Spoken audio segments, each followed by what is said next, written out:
අද මම කතා කරන්නේ ප්‍රෙෂර් කන්ට්‍රෝල් යුනිට් එකක් පිළිබඳව. ඉතින් ප්‍රෙෂර් කන්ට්‍රෝල් යුනිට් පාවිච්චි කරන්නේ හුඟක්ම බාත් รู ම් වලට normal tap line වලට දාන්න එපා. ඕගොල්ලන්ගේ ලයිට් බිල හෙලියන්න පුළුවන් ඒ හේතුවෙන්. ඉතින් මේ තියෙන්නේ automatic pressure control unit එක. ඉතින් මේක තමයි අපේ control unit එක. මේ තියෙන්නේ අපේ මෝටරේ. අනිවාර්යෙන් ඔයගොල්ලෝ මෝටරය පාවිච්චි කරනවා නම් horse power එකක් පාවිච්චි කරන්න ඉම්පිලර් ලොකු. එහෙම වුණාට පස්සේ හොඳ කාර්යක්ෂමතාවයක් තියෙනවා මේ control unit එකේ.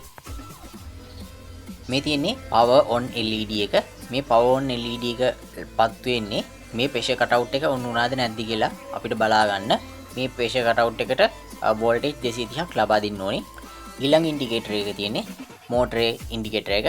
මේක මෝටරේ ඔන් වුණාද නැද්ද කියලා ඉන්ඩිකේටරෙන් අපිට බලා ගැනීම හැකියාවක් තියෙනවා. ඉතින් මේක විශේෂයෙන් අවශ්‍ය වෙන්නේ අපේ pressure cutout එකේ fault එකක් ආවට පස්සේ හොයාගන්න. ඊළඟට තියෙන්නේ failure කියලා ඉන්ඩිකේටර් එක. මේ failure කියලා ඉන්ඩිකේටර් එක ඉන්නේ මෝටරේ මොකක් හරි ප්‍රශ්නයක් ආවට පස්සේ water pressure එක නැතුනොත් එහෙම සහ මේ යුනිට් එකේ මොකක් හරි ප්‍රශ්නයක් ආවොත් failure කියලා ඉන්ඩිකේටර් එකක් පත් වෙනවා.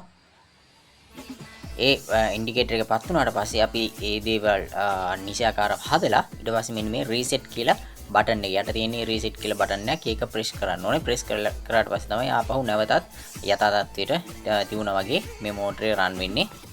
වැදගත් කරුණු කිහිපයක්. ඉන්පුට් වෝල්ටේජ් එක මේකට වෝල්ටේජ් කීයක් ඉන්පුට් කරන්න පුළුවන්ද?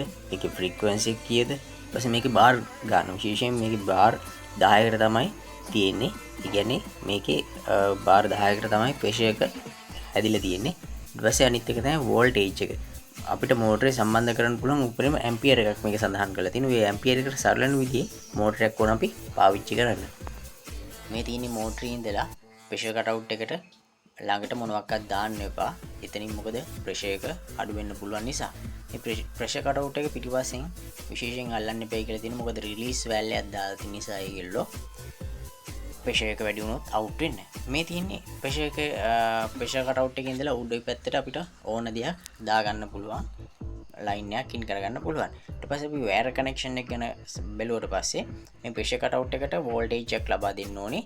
මේ තරසලකුණක් දාලා තියෙන එර්ත් කනෙක්ෂන් එක මේ ඒ දෙපැත්තෙම තියෙන්නේ එර්ත් කනෙක්ෂන් දෙක අපි මෝටරේට සහ ප්‍රෙෂර් කටවුට් එකට එර්ත් එක යන.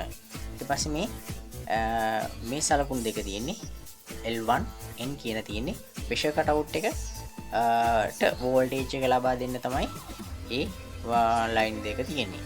ඊට පස්සේ මෝටරේ ඉඳලා ප්‍රෙෂර් කටවුට් එකේ ඉඳලා මෝටරේට යන්න තමයි ඉතුරු කනෙක්ෂන් දෙක මේගොල්ලෝ පෙන්නලා තියෙන්නේ. ඊට පස්සේ මේ තියෙන්නේ power on, pump on සහ failure reset කියන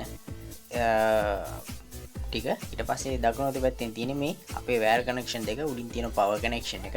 ඊළඟට තියෙනවා පම්ප් එකට යන වෝල්ටේජ් කනෙක්ෂන් එක. ඉතින් මේ වීඩියෝ එක හොඳයි කියලා හිතෙනවා නම් ඔයගොල්ලෝ අපිව සබස්ක්‍රයිබ් කරන්න අමතක කරන්න එපා.